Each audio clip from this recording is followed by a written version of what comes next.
সামনে যাইয়া আপনি যে তিন চারটা বিষয় মানে যে খেয়াল করবেন প্রথমে যেটা, আচ্ছা মানুষের জন্য নয়, বিশেষ করে মুরগির জন্য ফার্স্ট কথা হলো খাদ্যটা সে সঠিক পরিমাণ খেয়েছে কিনা, প্রথম কথা। কারণ যদি সে খাবার না খায় রেখে দেয়, এটা ইন্ডিকেশন দেয় যে তার কোনো সমস্যা হচ্ছে। কথাটা কি বোঝা গেছে? একইভাবে পানি, একইভাবে কি পানি, সে যতটুকু খাওয়ার কথা ততটুকু খেয়েছে কিনা। তিন নাম্বার হলো 6 ধরনের পায়খানা দেখা যায়। কয় ধরনের? 6 ধরনের। স্বাভাবিক পায়খানাটা হলো গ্রে কালার, তাই না? যদি পায়খানার সাথে রক্ত আসে তাও সমস্যা, চুন আসে তাও সমস্যা, সবুজ আসুক তাও সমস্যা, মুরগির পিছনে পায়খানা লেগে আছে সেটাও কি সমস্যা। তাহলে আপনি একটা কথা কি, একটু যদি ভিতরের দিকে যাই, আপনাদের ভালো লাগতেছে কিনা জানি না, স্ট্রোক করার আগে, আচ্ছা সেটা হচ্ছে একটা মানুষ মারা যাওয়ার 40 দিন আগে সিদরাতুল মুনতাহা থেকে বড়ই পাতা ঝরে যায়, এটা শুনেছেন না? বড়ই পাতা কি যায়? ঝরে যায়। তখন আজরাইল আপনাকে কি করতে থাকে? রজত ভাই ফলো করতে থাকে, আপনি কোথায় কখন কিভাবে আপনার জান কবজ করবে সে এটা কি নিতে থাকে? প্রস্তুতি নিতে থাকে। তাহলে স্ট্রোক করার 4-5 দিন আগেও মানুষ যদি 4-5 দিন পরে স্ট্রোক করবে, কেউ যদি অতিরিক্ত চালাক হয় সে বুঝতে পারে।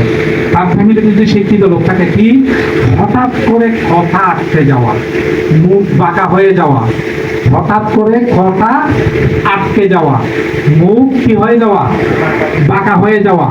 আপনি তাকে মুখে মুখে বলতেছেন যে রুই মাছের লেজ লাল, দেখবেন যে সে সেটা সঠিকভাবে কি করতে পারবে না, উচ্চারণ করতে পারবে না, তাহলে জিভেটা পড়বে না।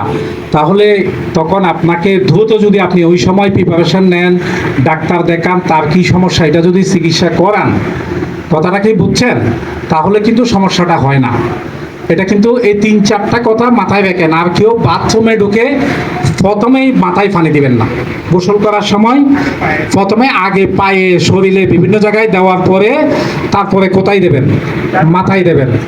হঠাৎ করে যদি মাথায় দেন, হঠাৎ করে ব্লাড মানে খুব দ্রুত উপরের দিকে সার্কুলেশন করে, ওই সময় যদি রক্তনালীর ভিতরে কোনো ব্লকেজ থাকে তাহলে সে কি করবে?